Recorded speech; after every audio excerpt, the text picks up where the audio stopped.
હવે આપણે બફર દ્રાવણ વિશે અને બફર ક્ષમતા વિશે વાત કર્યા પછી એક નવા ટોપિક વિશે જોઈએ તો આપેલ મિશ્રણના નમૂનામાં બોરિક એસિડ અને સોડિયમ બોરેટનું પ્રમાણ નક્કી કરવાની પદ્ધતિ. આ ટોપિક મેં લાસ્ટ ટાઈમ પેમ્ફલેટમાંથી થોડું ઘણું આના વિશે આપણે જોયેલું છે, પણ ફરી એકવાર જોઈએ તો આપેલ મિશ્રણના નમૂનામાં બોરિક એસિડ અને સોડિયમ બોરેટનું પ્રમાણ નક્કી કરવાની પદ્ધતિ. તો એમાં શું કહે છે કે બોરિક એસિડ જે છે એનો કેનું જે મૂલ્ય છે આપણે 6 × 10⁻10 જેટલું લઈએ છીએ. તો બોરિક એસિડ જે છે અતિ નિર્બળ એસિડ હોવાથી તેનું બેઝ સાથે અનુમાપન થઈ શકતું નથી. બોરિક એસિડ જે છે અતિ નિર્બળ એસિડ હોવાથી તેનું બેઝ સાથે અનુમાપન થઈ શકતું નથી. તેના અનુમાપન માટે દ્રાવણમાં પોલીહાઇડ્રોક્સી કાર્બનિક પદાર્થ જેવા કે મેનિટોલ, સોર્બિટોલ વગેરે જેવા પદાર્થો ઉમેરતા તેનું સંકીર્ણ એસિડ આયનમાં રૂપાંતર કરવાથી તે એસિડિક એસિડ કરતાં પણ વધારે પ્રબળ એસિડ બને છે. ઘણી વખતે આ પ્રમાણે પણ પ્રશ્ન પૂછાતો હોય છે કે એસિડિક એસિડ કરતાં પણ વધારે પ્રબળ એસિડ બને છે કોના સંદર્ભમાં? તો મેનિટોલ અને સોર્બિટોલ જેવા પદાર્થ ઉમેરવાથી કે જેની અંદર OHનું પ્રમાણ વધારે હોય છે. તો ફરી એકવાર જોઈએ તો બોરિક એસિડ જે છે અતિ નિર્બળ એસિડ હોવાના કારણે તેનું બેઝ સાથે અનુમાપન થઈ શકતું નથી. તેના અનુમાપન માટે દ્રાવણમાં પોલીહાઇડ્રોક્સી કાર્બનિક પદાર્થ જેવા કે મેનિટોલ, સોર્બિટોલ વગેરે પદાર્થ ઉમેરતા એનું સંકીર્ણ એસિડ આયનમાં રૂપાંતર કરવાથી તે એસિડિક એસિડ કરતાં પણ વધારે પ્રબળ એસિડ બને છે, જેથી અંતિમ બિંદુ સ્પષ્ટ મળે છે, જેનું ફિનોલ્ફથેલિન સૂચક વાપરી અને NaOH સાથે અનુમાપન કરવામાં આવે ત્યારે એનું અંતિમ બિંદુ સ્પષ્ટ મેળવી શકાય છે. સોડિયમ બોરેટનું પાણીમાં દ્રાવણ બનાવતા બોરિક એસિડ મળે છે. સોડિયમ બોરેટનું પાણીમાં દ્રાવણ બનાવતા બોરિક એસિડ મળે છે.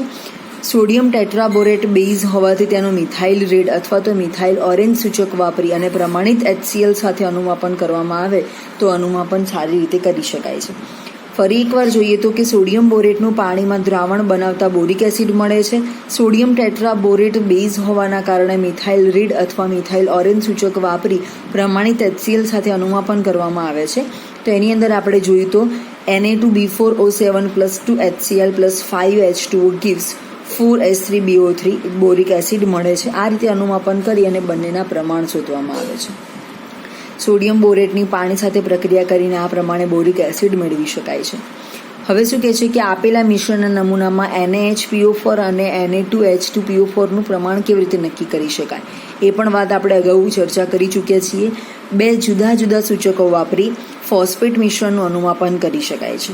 2 જુદા જુદા સૂચકો વાપરી ફોસ્ફેટ મિશ્રણનું અનુમાપન કરી શકાય છે, જેમાં H3PO4નું NaH2PO4 અથવા તો H2PO4- માં અને H2PO4- નું HPO4-2માં પ્રમાણિત NaOHનું દ્રાવણ વાપરી અનુમાપન કરી શકાય છે.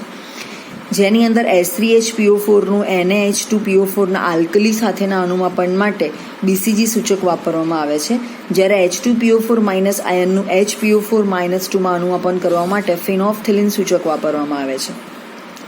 એ દરમિયાન HPO4-2 આયનનું H2PO4- અનુમાપનમાં BCG સૂચક વાપરી પ્રમાણિત HCl સાથે અનુમાપન કરવામાં આવે છે અને આના ઉપરથી બંનેના પ્રમાણ શોધી શકાય છે.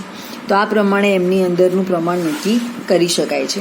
એ સિવાય આપણે વાત કરીએ તો કે 2 નિર્બળ એસિડ અથવા 2 નિર્બળ બેઝના સંયોજનોના મિશ્રણના અનુમાપન કેવી રીતે કરી શકાય? તો જો 2 નિર્બળ એસિડના વિયોજન અચળાંકના મૂલ્યમાં કોઈ ખાસ તફાવત ન હોય તો અનુમાપન આલેખ ફક્ત એક જ બ્રેક એટલે કે એક જ સમતુલ્ય બિંદુ આવશે. જો 2 નિર્બળ એસિડના વિયોજન અચળાંકના મૂલ્યમાં કોઈ ખાસ તફાવત ન હોય તો અનુમાપન આલેખ ફક્ત એક જ બ્રેક એટલે કે એક જ સમતુલ્ય બિંદુ આવશે, જેની અંદર CH3COOH + CH3CH2COOH એટલે કે પ્રોપિયોનિક એસિડ છે, જેની અંદર K1/K2 = 10⁻1.38 છે. તો પ્રોપિયોનિક એસિડના મિશ્રણની અંદર આ પ્રમાણે K1 અને K2નો આ પ્રમાણેનો ગુણોત્તર મળે છે. CH2COOH + CH3CHOH જેને આપણે લેક્ટિક એસિડ તરીકે ઓળખીએ છીએ. તો લેક્ટિક એસિડના મિશ્રણની અંદર K1/K2નો ગુણોત્તર જે છે આ પ્રમાણે 10⁻0.98 જેટલો મળે છે. એ જ રીતે CH2COOH + HCO3 એનું જે ગુણોત્તર છે K1/K2 = 10⁴ × 10⁵ મળે છે. તો ઉપરના એસિડોના જે મિશ્રણ છે એમાં એકંદરે એસિડિટી પ્રાપ્ત થાય છે. કહેવાનો મતલબ કે બધા એસિડિક નેચર ધરાવતા એસિડો છે. તો એક નિર્બળ એસિડના કેનું મૂલ્ય 10⁻8થી વધુ હોય તો બીજા નિર્બળ એસિડના કેનું મૂલ્ય 10⁴ કરતાં ઓછું હોય, એટલે કે પહેલાંની સરખામણીમાં ઓછું હોય, ત્યારે આલેખમાં ફક્ત આ વાત આપણે આગળ કરી ચૂક્યા છીએ. ફરી એકવાર જોઈએ કે એક નિર્બળ એસિડના કેનું મૂલ્ય 10⁻8થી વધુ હોય અને બીજા નિર્બળ એસિડના કેનું મૂલ્ય 10⁻4 કરતાં ઓછું હોય, ત્યારે આલેખમાં ફક્ત એક જ અંતિમ બિંદુ મળે છે. આ પરિસ્થિતિને નિર્બળ બેઝ સંયોજનો ધરાવતા મિશ્રણ પર લાગુ પાડી શકાય છે. જે અનુમાપનમાં બે સમતુલ્ય બિંદુ પારખી શકાતા હોય તેને વિકલનીય અનુમાપન તરીકે ઓળખવામાં આવે છે. જ્યારે બે એસિડ અથવા બે બેઝ સંયોજનના વિયોજનો અચળાંક વચ્ચે મોટો તફાવત ન હોય તો બંનેની એકંદરે એસિડિકતા અથવા બેઝિકતાને અનુરૂપ એક જ બ્રેક આપણને પ્રાપ્ત થાય છે.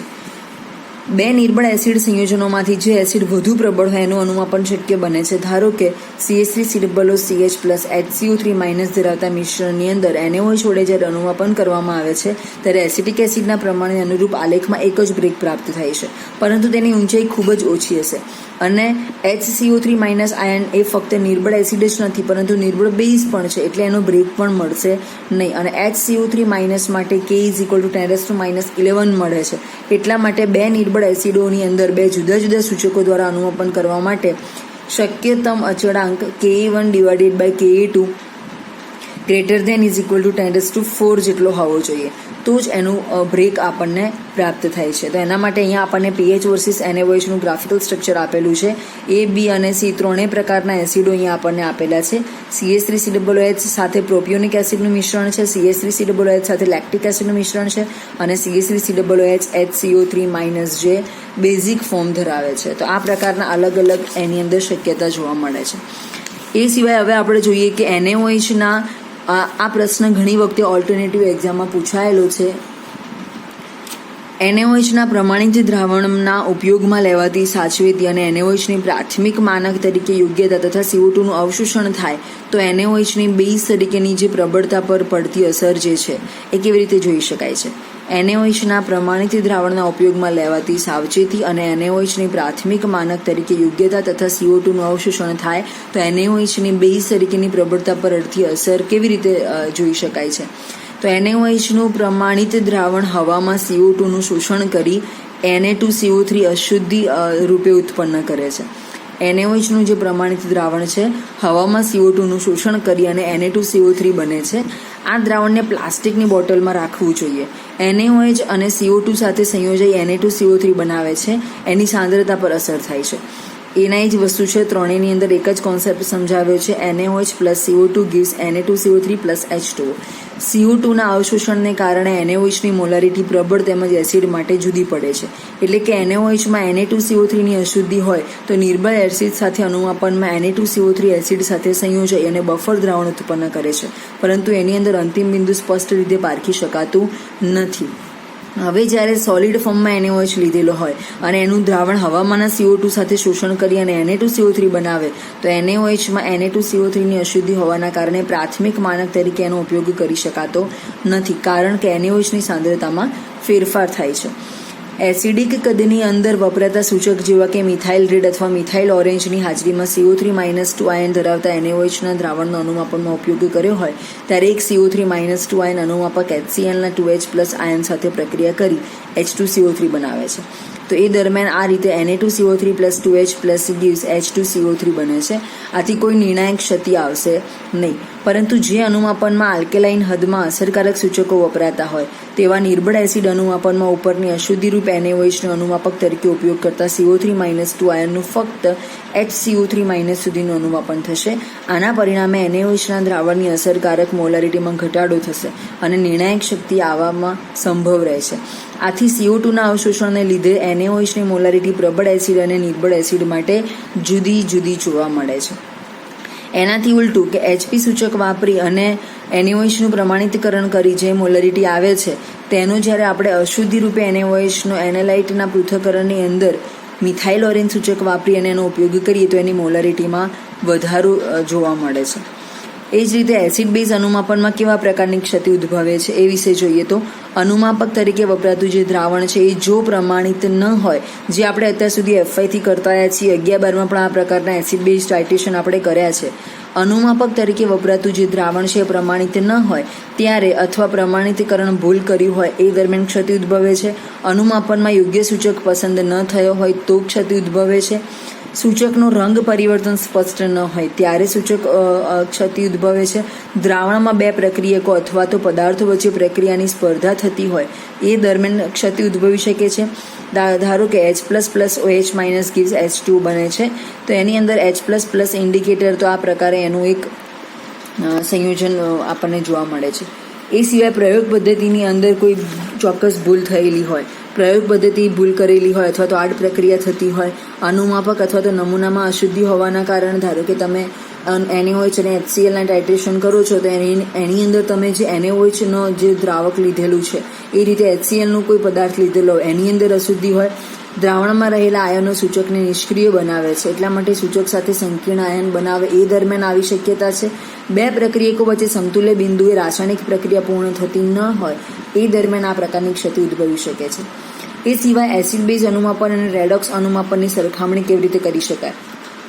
તો 12thની અંદર કદાચ આપણે બધાને યાદ હોય તો રેડોક્સ પ્રકારના ટાઇટ્રેશન આપણે જોયેલા છે, જેની અંદર K2Cr2O7 CuSO4 × 5H2 એવા પ્રકારના સંયોજનોનો ઉપયોગ કરી અને રેડોક્સની ટાઇટ્રેશન કરવાના સિલેબસમાં હોય છે.